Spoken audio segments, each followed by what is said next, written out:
Together we decided on several things. We should not go in with chips on our shoulders, and we should try to be neither critical nor favorable.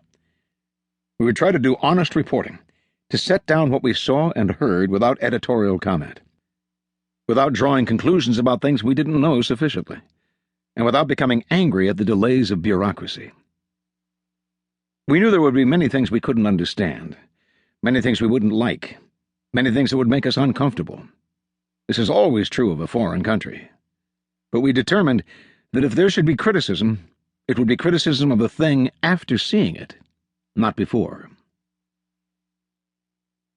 In due time, our application for visas went to Moscow, and within a reasonable time, mine came through. I went over to the Russian consulate in New York, and the consul general said, "We agree that this is a good thing to do. But why do you have to take a cameraman? We have lots of cameramen in the Soviet Union." And I replied, "But you have no Capas. If the thing is to be done at all, it must be done as a whole, as a collaboration." There was some reluctance about letting a cameraman into the Soviet Union, and none about letting me in, and this seemed strange to us. For censorship can control film, but it cannot control the mind of an observer. Here we must explain something that we found to be true during our whole trip. The camera is one of the most frightening of modern weapons, particularly to people who have been in warfare, who have been bombed and shelled. For at the back of a bombing run is invariably a photograph. In back of ruined towns and cities and factories, there is aerial mapping or spy mapping, usually with a camera. Therefore, the camera is a feared instrument, and a man with a camera is suspected and watched wherever he goes.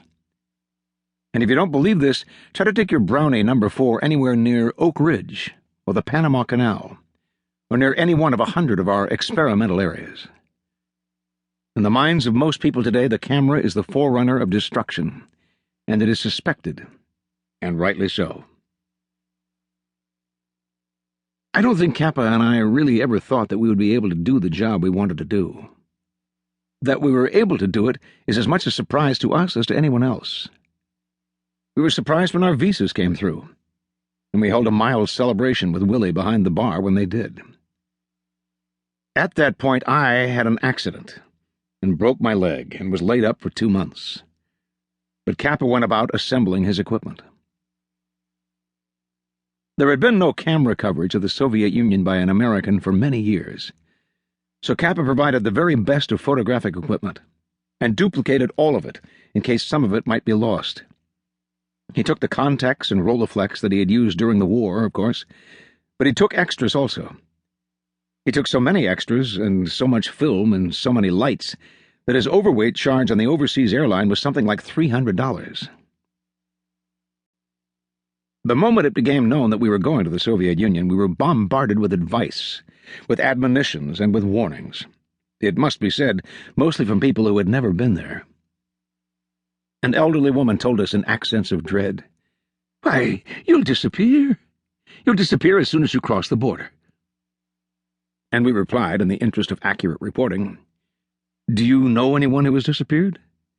"No," she said. "I don't personally know anyone, but plenty of people have disappeared." And we said, "That might very well be true. We don't know, but can you give us the name of anyone who has disappeared? Do you know anyone who knows anyone who has disappeared?" And she replied, "Thousands have disappeared." And a man with knowing eyebrows and a quizzical look, the same man, in fact, who 2 years before had given the total battle plans for the invasion of Normandy in the Stork Club, said to us, "Well, you must stand in pretty good with the Kremlin, or they wouldn't let you in. They must have bought you." We said, "No, not as far as we know they haven't bought us. We just would like to do a job of reporting." He raised his eyes and squinted at us. And he believes what he believes. And the man who knew Eisenhower's mind 2 years ago knows Stalin's mind now. An elderly gentleman nodded his head at us and said, "They'll torture you. That's what they'll do. They'll just take you into a black prison and they'll torture you. They'll twist your arms and they'll starve you until you're ready to say anything they want you to say." We asked, "Why? What for?"